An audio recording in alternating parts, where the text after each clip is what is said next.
Hi hello ಎಲ್ರಿಗೂ ನಮಸ್ಕಾರ. ನಾನು ನಿಮ್ಮ ಪ್ರೀತಿಯ ರಾಜೇಶ್ವರಿ. ಇವತ್ತಿನ ವಿಡಿಯೋದಲ್ಲಿ ತುಂಬಾ ಕ್ರಿಸ್ಪಿಯಾಗಿರುವಂಥ ಮಧುರ್ ವಡ ರೆಸಿಪಿನ ತೋರಿಸ್ತಾ ಇದ್ದೀನಿ.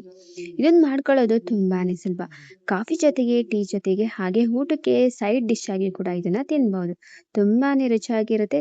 ನಾನು ಮಾಡುವಂಥ ಮಧುರ್ ವಡ ರೆಸಿಪಿ ನಿಮಗೆ ಇಷ್ಟ ಆದರೆ ಒಂದೇ ಒಂದು ಲೈಕ್ ಮಾಡಿ, ಶೇರ್ ಮಾಡಿ, ಹಾಗೆ ಕಮೆಂಟ್ ಕೂಡ ಮಾಡಿ. ಹಾಗೆ ಸಬ್ಸ್ಕ್ರೈಬ್ ಮಾಡ್ಕೊಳ್ಳೋದನ್ನ ಮರಿಬೇಡಿ. ಇನ್ನು ಯಾರೆಲ್ಲ ನನ್ನ ಚಾನಲ್‌ನ ಸಬ್ಸ್ಕ್ರೈಬ್ ಮಾಡ್ಕೊಳ್ದೆ ನೋಡ್ತಿದ್ದೀರಾ, ಬೇಗ ಬೇಗ ಸಬ್ಸ್ಕ್ರೈಬ್ ಮಾಡ್ಕೊಳ್ಳಿ. ಹಾಗೆ ಪಕ್ಕದಲ್ಲಿರುವಂಥ ಬೆಲ್ ಬಟನ್ ಕೂಡ ಕ್ಲಿಕ್ ಮಾಡಿ. ತಡ ಮಾಡೋದ್ಯಾಕೆ, ವಿಡಿಯೋನ ಶುರು ಮೊದಲಿಗೆ ಮಾಡೋಣ ನಾನಿಲ್ಲಿ ಬನ್ನಿ. ಒಂದು ದೊಡ್ಡ ಪಾತ್ರೆನ ತಗೊಂಡಿದ್ದೀನಿ. ಸ್ವಲ್ಪ ಅಗಲವಾಗಿರೋ ಪಾತ್ರೆನ ತಗೊಂಡಿದ್ದೀನಿ. ಈ ಕಪ್ ಮೆಜರ್ಮೆಂಟ್‌ನಲ್ಲಿ ನಾನು 2.5 ಕಪ್ ಆಗುವಷ್ಟು ಮೈದಾ ಹಿಟ್ಟನ್ನ ಸೇರಿಸ್ಕೊತಿದ್ದೀನಿ. ಮೈದಾ ಹಿಟ್ಟನ್ನ ಎಷ್ಟು ಸೇರಿಸ್ತೀರೋ ಅದರ ಅರ್ಧದಷ್ಟು ಚಿರೋಟಿ ರವೆನ ಕೂಡ ಸೇರಿಸ್ಕೋಬೇಕು. ನಾನಿಲ್ಲಿ 2.5 ಕಪ್ ಆಗುವಷ್ಟು ಮೈದಾ ಹಿಟ್ಟನ್ನ ಸೇರಿಸ್ಕೊಂಡು 1.5 ಕಪ್ ಆಗುವಷ್ಟು ಚಿರೋಟಿ ರವೆನ ಸೇರಿಸ್ಕೊತಿದ್ದೀನಿ. ಚಿರೋಟಿ ರವೆನ ಸೇರಿಸ್ಕೊಳ್ಳೋದ್ರಿಂದ ತುಂಬಾನೇ ಚೆನ್ನಾಗಿರುತ್ತೆ ಮಧುರ್ ವಡೆ. ತುಂಬ ಕ್ರಿಸ್ಪಿಯಾಗಿ ಕೂಡ ಬರುತ್ತೆ. ಇದನ್ನ ಸೇರಿಸ್ಕೊಂಡಿದ್ದೆಲ್ಲ ಆದಮೇಲೆ ನಾನಿಲ್ಲಿ ಒಂದು 5 ಈರುಳ್ಳಿನ, ದಪ್ಪ ಈರುಳ್ಳಿನ ಸಣ್ಣ ಸಣ್ಣದಾಗಿ ಕಟ್ ಮಾಡಿ ಸೇರಿಸ್ಕೊತಿದ್ದೀನಿ. ತುಂಬ ಸಣ್ಣದಾಗಿ ಚಾಪ್ ಮಾಡಿಕೊಂಡು ಸೇರಿಸ್ಕೊಳ್ಳಿ.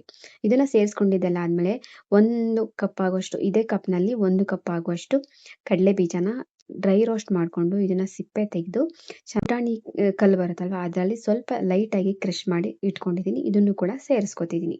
ಕಡಲೆ ಬೀಜನ ಈ ರೀತಿ ಕ್ರಷ್ ಮಾಡಿ ಸೇರಿಸ್ಕೊಳ್ಳೋದ್ರಿಂದ ಸ್ವಲ್ಪ ಆವಾಗವಾಗ ಬಾಯಿಗೆ ಸಿಕ್ಕಿದ್ರೆ ತುಂಬಾನೇ ಚೆನ್ನಾಗಿರುತ್ತೆ. ಹಾಗೆ ನಾನಿಲ್ಲಿ 2 ಟೇಬಲ್ ಸ್ಪೂನ್ ಆಗುವಷ್ಟು ಜೀರಿಗೆ ಕೂಡ ಸೇರಿಸ್ಕೊತಿದ್ದೀನಿ. ಜೀರಿಗೆ ಸೇರಿಸ್ಕೊಂಡಿದ್ದೆಲ್ಲ ಆದಮೇಲೆ ಒಂದು 4ರಿಂದ 5 ಹಸಿಮೆಣಸಿನಕಾಯಿ, ಹಾಗೆ ಒಂದು 8ರಿಂದ 10 ಕರಿಬೇವಿನ ಸೊಪ್ಪನ್ನು ಕೂಡ ಕಟ್ ಮಾಡಿ ಸೇರಿಸ್ಕೊಂಡಿದ್ದೀನಿ.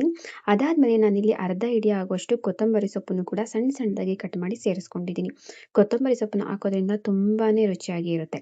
ಇದನ್ನ ಸೇರಿಸ್ಕೊಂಡು ಅದಾದಮೇಲೆ ರುಚಿಗೆ ತಕ್ಕಷ್ಟು ಉಪ್ಪನ್ನು ಕೂಡ ಸೇರಿಸ್ಕೊತಿದ್ದೀನಿ. ಉಪ್ಪನ್ನ ನೋಡಿಕೊಂಡು ಸೇರಿಸ್ಕೊಳ್ಳಿ. ಒಂದೇ ಸಾರಿ ಸೇರಿಸ್ಕೋಬೇಕು, ಪದೇ ಪದೇ ಸೇರಿಸ್ಕೊಳ್ಳೋದಕ್ಕಾಗಲ್ಲ. ಹಾಗಾಗಿ ಒಂದೇ ಸಾರಿ ನೋಡಿಕೊಂಡು ಸೇರಿಸ್ಕೊಳ್ಳಿ. ಅದಾದಮೇಲೆ ನಾನಿಲ್ಲಿ 1 ಟೀ ಗ್ಲಾಸಷ್ಟು ಪೂರ್ತಿ ಎಣ್ಣೆನ ಸ್ವಲ್ಪ ಚೆನ್ನಾಗಿ ಬಿಸಿ ಮಾಡಿಕೊಂಡು ಸೇರಿಸ್ಕೊತಿದ್ದೀನಿ. ಈ ರೀತಿ ಎಣ್ಣೆನ ಬಿಸಿ ಮಾಡಿಕೊಂಡು ಸೇರಿಸ್ಕೊಳ್ಳೋದ್ರಿಂದ ವಡೆ ತುಂಬ ಕ್ರಿಸ್ಪಿಯಾಗಿ ಬರುತ್ತೆ, ತುಂಬಾನೇ ಚೆನ್ನಾಗಿರುತ್ತೆ, ಗರಿ ಗರಿಯಾಗಿ ಬರುತ್ತೆ. ಹಂಗಾಗಿ ನಾನಿಲ್ಲಿ ಎಣ್ಣೆನ ಬಿಸಿ ಮಾಡಿ ಸೇರಿಸ್ಕೊಂಡು ಬಿಸಿ ಎಣ್ಣೆನ ಮಿಕ್ಸ್ ಮಾಡಿರೋದ್ರಿಂದ ಇದನ್ನ ಒಂದು ಸ್ಪೂನ್ ಸಹಾಯದಿಂದ ಇದನ್ನ ಚೆನ್ನಾಗಿ ಮಿಕ್ಸ್ ಮಾಡ್ಕೊಳ್ಳಿ. ಇದನ್ನ ಚೆನ್ನಾಗಿ ಮಿಕ್ಸ್ ಮಾಡ್ಕೋಬೇಕಿದ್ರೆ ಸ್ಪೂನಲ್ಲಿ ಮಿಕ್ಸ್ ಮಾಡ್ಕೊಳ್ಳೋದು ಸ್ವಲ್ಪ ಕಷ್ಟ ಅಂತ ಅನ್ಸ್ಬೋದು. ಲೈಟಾಗಿ ಮಿಕ್ಸ್ ಮಾಡ್ಕೊಂಡಿದ್ದೆಲ್ಲ ಆದಮೇಲೆ ಇದನ್ನ ಕೈಯಲ್ಲೇ ನೀಟಾಗಿ ಮಿಕ್ಸ್ ಮಾಡ್ಕೋಬೋದು. ಕೈಯಲ್ಲಿ ನೀಟಾಗಿ ಮಿಕ್ಸ್ ಮಾಡ್ಕೊಳ್ಳೋದ್ರಿಂದ ಹಾಕಿರುವಂಥ ಪದಾರ್ಥಗಳೇನಿದೆಯೋ ಅದು ನೀಟಾಗಿ ಬ್ಲೆಂಡ್ ಆಗೋದ್ರಿಂದ ತುಂಬಾನೇ ಚೆನ್ನಾಗಿರುವಂಥ ಮಧುರ್ ವಡೆನ ನಾವು ಮಾಡ್ಕೋಬೋದು. ಇದನ್ನ ಚೆನ್ನಾಗಿ ಮಿಕ್ಸ್ ಮಾಡ್ಕೋಬೇಕು. ಇದಕ್ಕೆ ಯಾವುದೇ ರೀತಿ ನೀರನ್ನ ಇವಾಗಲೇ ಮಿಕ್ಸ್ ಮಾಡ್ಕೊಳ್ಳೋದಕ್ಕೆ ಹೋಗಬೇಡಿ. ಹಾಗೆ ಹಾಕಿರುವಂಥ ಪದಾರ್ಥಗಳು ಪೂರ್ತಿಯಾಗಿ ರವೆ ಹಾಗೆ ಮೈದಾ ಹಿಟ್ಟಿಗೆ ಚೆನ್ನಾಗಿ ಹೊಂದ್ಕೋಬೇಕು. ಆ ರೀತಿ ಚೆನ್ನಾಗಿ ಮಿಕ್ಸ್ ಮಾಡ್ಕೊಳ್ಳಿ. ನೀವು ನೋಡ್ತಾ ಇರ್ಬೋದು ನಾನು ಈ ರೀತಿ ಮಿಕ್ಸ್ ಮಾಡ್ಕೊಂಡಿದ್ದೀನಿ. ಆ ಹಿಟ್ಟಿನ ಪೂರ್ತಿ ಅದು ಉದುದ್ರಾಗಿ ಬರುತ್ತೆ, ಕೈಗೂ ಕೂಡ ಅಷ್ಟು ಚೆನ್ನಾಗಿ ಮಿಕ್ಸ್ ಆಗಿರಬೇಕು. ಈ ರೀತಿ ಚೆನ್ನಾಗಿ ಮಿಕ್ಸ್ ಆಗಿದ್ಮೇಲೆ ನಾನಿಲ್ಲಿ ಒಂದು ಬೌಲ್‌ನಲ್ಲಿ ನೀರನ್ನ ಎತ್ತಿಟ್ಕೊಂಡಿದ್ದೀನಿ. ನಾರ್ಮಲ್ ವಾಟರ್‌ನೇ ಸೇರಿಸ್ಕೋಬೋದು. ನೀರನ್ನ ಮಿಕ್ಸ್ ಮಾಡ್ಕೋಬೇಕಿದ್ರೆ ಸ್ವಲ್ಪ ಸ್ವಲ್ಪನೇ ನೀರನ್ನ ನೋಡಿಕೊಂಡು ಸೇರಿಸ್ಕೊಂಡು ಚೆನ್ನಾಗಿ ಮಿಕ್ಸ್ ಮಾಡ್ಕೊಳ್ಳಿ. ಒಂದೇ ಸರಿ ನೀರನ್ನ ಹಾಕಿ ಮಿಕ್ಸ್ ಮಾಡೋದಕ್ಕೆ ಹೋಗಬೇಡಿ. ಇದು ಯಾವ ರೀತಿ ಅದಕ್ಕೆ ಈ ಹಿಟ್ಟನ್ನ ರೆಡಿ ಮಾಡ್ಕೋಬೇಕು ಅಂತಂದರೆ, ಒಬ್ಬಟ್ಟಿಂದು ಹಿಟ್ಟು ಬರುತ್ತಲ್ವ, ಒಬ್ಬಟ್ಟಿನ ಕಣಕ ಬರುತ್ತಲ್ವ, ಅದನ್ನ ಆ ರೀತಿ ಇದನ್ನ ಚೆನ್ನಾಗಿ ಮಿಕ್ಸ್ ಮಾಡ್ಕೋಬೇಕು. ತುಂಬ ತೆಳು ಮಾಡೋದಕ್ಕೆ ಹೋಗಬೇಡಿ. ನಿಮಗೆ ನೀಟಾಗಿ ತಟ್ಟೋದಕ್ಕೆ ಯಾವ ರೀತಿ ಬೇಕು ನೋಡಿಕೊಂಡು ಸೇರಿಸ್ಕೊಳ್ಳಿ. ನೀರನ್ನ ಮಿಕ್ಸ್ ಮಾಡಿಕೊಂಡು ಈ ಹಿಟ್ಟನ್ನು ಚೆನ್ನಾಗಿ ರೆಡಿ ಮಾಡ್ಕೊಳ್ಳಿ. ನೀವು ನೋಡ್ತಾ ಇದ್ದೀರಲ್ವ, ನಾನು ಈ ರೀತಿ ಹಿಟ್ಟನ್ನು ರೆಡಿ ಮಾಡ್ಕೊಂಡಿದ್ದೀನಿ. ಹಿಟ್ಟು ಪೂರ್ತಿಯಾಗಿ ಚೆನ್ನಾಗಿ ಮಿಕ್ಸ್ ಆಗೋದ್ರಿಂದ ವಡೆ ಕೂಡ ತುಂಬಾನೇ ಕ್ರಿಸ್ಪಿಯಾಗಿ ಬರುತ್ತೆ. ಹಾಗಾಗಿ ಟೈಮ್ ತಗೊಂಡು ಇದನ್ನ ಚೆನ್ನಾಗಿ ಮಿಕ್ಸ್ ಮಾಡಿಕೊಂಡು ಎತ್ತಿಟ್ಕೊಳ್ಳಿ. ಈ ರೀತಿ ಮಿಕ್ಸ್ ಮಾಡ್ಕೊಂಡಿದ್ದೆಲ್ಲ ಆದಮೇಲೆ ಇದನ್ನು ನಾನು ಒಂದು ಅರ್ಧ ಗಂಟೆ ಇದನ್ನು ಒಂದು ಪ್ಲೇಟ್ ಮುಚ್ಚಿ ಹಾಗೆ ಇಟ್ಬಿಡ್ತೀನಿ.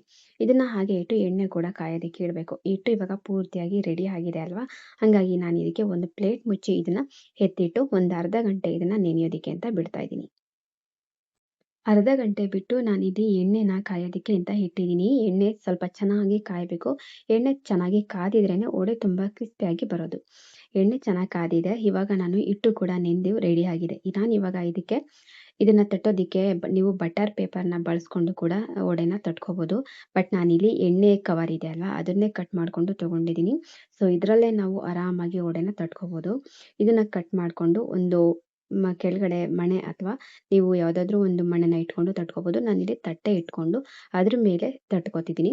ನೀವು ತಟ್ಕೋದಕ್ಕೆ ಮುಂಚೆ ಕೈಗೆ ಸ್ವಲ್ಪ ಚೆನ್ನಾಗಿ ಎಣ್ಣೆನ ಹಚ್ಕೊಂಡು ಅದನ್ನು ಸಣ್ಣ ಸಣ್ಣದಾಗಿ ಉಂಡೆಗಳಾಗಿ ಕಟ್ಕೊಂಡು ನಿಮಗೆ ಯಾವಷ್ಟು ದೊಡ್ಡದಾಗಿ ಬೇಕೋ ಅಷ್ಟು ದೊಡ್ಡದಾಗಿ ವಡೆಗಳನ್ನ ತಟ್ಕೊಳ್ಳಿ. ತುಂಬ ದೊಡ್ಡದಾಗಿ ತಟ್ಟೋದಕ್ಕೆ ಹೋಗಬೇಡಿ. ತುಂಬ ದೊಡ್ಡದಾಗಿ ತಟ್ಟೋದ್ರಿಂದ ನೀವು ಕೈಗೆ ಈ ವಡೆನ ತಟ್ಕೊಂಡು ಎಣ್ಣೆಗೆ ಹಾಕ್ಬೇಕಿದ್ರೆ ಅದು ನೀಟಾಗಿ ಕೈಗೆ ಬರೋದಿಲ್ಲ. ಹಂಗಾಗಿ ಸ್ವಲ್ಪ ಚಿಕ್ಕದಾಗಿ ತಟ್ಕೊಳ್ಳಿ. ನಾನಿಲ್ಲಿ ಇಷ್ಟು ಚಿಕ್ಕದಾಗಿ ವಡೆನ ತಟ್ಕೊತಿದ್ದೀನಿ. ತುಂಬ ದೊಡ್ಡದಾಗಿ ತಟ್ಟೋದ್ರಿಂದ ನಮ್ಮ ಕೈಗೂ ಕೂಡ ವಡೆ ಸಿಗೋದಿಲ್ಲ ಎಣ್ಣೆಗೆ ಹಾಕಬೇಕಾಗಿದ್ರೆ. ಹಾಗಾಗಿ ನಾನಿಲ್ಲಿ ಸ್ವಲ್ಪ ಚಿಕ್ಕದಾಗಿ ತಟ್ಟಿಟ್ಕೊಂಡಿದ್ದೀನಿ. ಈ ತಟ್ಕೊಂಡಿದ್ದೆಲ್ಲಾದ್ಮೇಲೆ ಕಾದಿರುವಂಥ ಎಣ್ಣೆಗೆ ವಡೆನ ಸೇರಿಸ್ತಾ ಇದ್ದೀನಿ. ಎಣ್ಣೆಗೆ ಹಾಕಬೇಕಿದ್ರೆ ಸ್ವಲ್ಪ ಹುಷಾರಾಗಿ ಹಾಕಿ. ಎಣ್ಣೆ ತುಂಬ ಚೆನ್ನಾಗಿ ಕಾದಿರುತ್ತೆ ಅಲ್ವಾ, ಹಂಗಾಗಿ ಕೈಗೆ ಸಿಡಿಸ್ಕೊಳ್ಳೋದಕ್ಕೆ ಹೋಗಬೇಡಿ. ನೀಟಾಗಿ ನೋಡಿಕೊಂಡು ಹುಷಾರಾಗಿ ಹಾಕಿ ಇದನ್ನು ಚೆನ್ನಾಗಿ ಬೇಯಿಸ್ಕೊಳ್ಳಿ. ಇದನ್ನ ಸ್ಟವ್ನ ಲೋ ಫ್ಲೇಮ್ನಲ್ಲಿ ಇಟ್ಕೊಂಡು ಚೆನ್ನಾಗಿ ಬೇಯಿಸ್ಕೊಳ್ಳಿ. ಚೆನ್ನಾಗಿ ತಿರುವಾಗಿ ಎರಡೂ ಕಡೆ ಕೂಡ ಚೆನ್ನಾಗಿ ಬೇಯಬೇಕು. ಅಲ್ಲಿವರೆಗೂ ಕೂಡ ಚೆನ್ನಾಗಿ ಬೇಯಿಸ್ಕೊಂಡು ಇದನ್ನು ಎತ್ಕೊಳ್ಳಿ. ಇದು ಸ್ವಲ್ಪ ಟೈಮ್ ಹಿಡಿಯುತ್ತೆ, ಪರವಾಗಿಲ್ಲ. ಬಟ್ ಎರಡೂ ಕಡೆ ಕೂಡ ನೀಟಾಗಿ ಬೇಯಿಸ್ಕೊಂಡು ಆಮೇಲೆ ಇದನ್ನು ತೆಗೆದು ಮತ್ತೆ ಒಂದೊಂದಾಗಿ ಇದನ್ನು ಬೇಯಿಸ್ಕೊಳ್ಳಿ. ಮಿನಿಮಮ್ ಒಂದು 2 ವಡೆನ ಮಾತ್ರ ಪಾತ್ರೆಗೆ ಹಾಕಿ ಚೆನ್ನಾಗಿ ಬೇಯಿಸ್ಕೊಳ್ಳಿ. ಜಾಸ್ತಿ ವಡೆನ ತಟ್ಟಾಕಿ ಒಂದೇ ಸರಿ ಬೇಯಿಸೋದಕ್ಕೆ ಹೋಗಬೇಡಿ. ಆ ಥರ ಮಾಡುವಾಗ ತುಂಬ ಕ್ರಿಸ್ಪಿಯಾಗಿ ಚೆನ್ನಾಗಿ ಬರೋದಿಲ್ಲ. ಹಾಗೆ ವಡೆ ಕೂಡ ನೀಟಾಗಿ ಎರಡೂ ಕಡೆ ಬೇಯೋದಿಲ್ಲ. ಆವಾಗ ವಡೆ ಕೂಡ ಚೆನ್ನಾಗಿ ಬರೋದಿಲ್ಲ. ಹಂಗಾಗಿ ಬರೀ 2 ವಡೆಗಳನ್ನ ತಟ್ಟಾಕಿ ಒಲೆ ಮೇಲೆ ನೀಟಾಗಿ ಎರಡೂ ಕಡೆ ಕೂಡ ಬೇಯಿಸ್ಕೊಂಡು ಇದನ್ನು ತಟ್ಟಿಟ್ಕೊಳ್ಳಿ.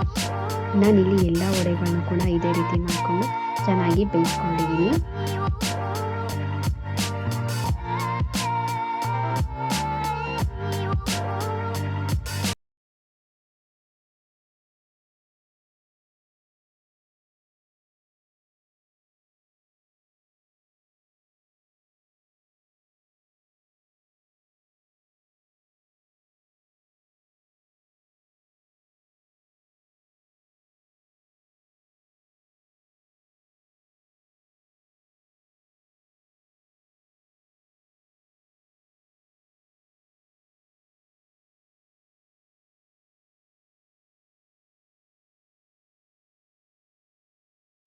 ಇದೇ ರೀತಿ ರೆಡಿ ಮಾಡಿ ಇಟ್ಕೊಂಡಿರುವಂಥ ಎಲ್ಲ ಹಿಟ್ಟನ್ನು ಕೂಡ ನೀಟಾಗಿ ತಟ್ಕೊಂಡು ಎರಡೂ ಕಡೆ ಕೂಡ ಚೆನ್ನಾಗಿ ಬೇಯಿಸ್ಕೊಂಡ್ರೆ ತುಂಬಾನೇ ಕ್ರಿಸ್ಪಿಯಾಗಿರುವಂಥ Maddur vada ready ಆಗೋಗ್ಬಿಡುತ್ತೆ.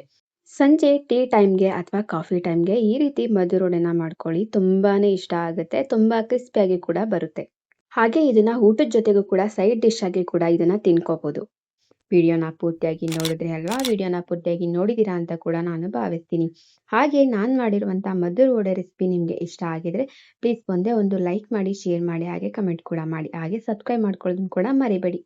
So next ವಿಡಿಯೋದಲ್ಲಿ ಸಿಗೋವರೆಗೂ ಕೂಡ ಕಾಯ್ತಾ ಇರಿ. Love you all. Take care. Bye bye.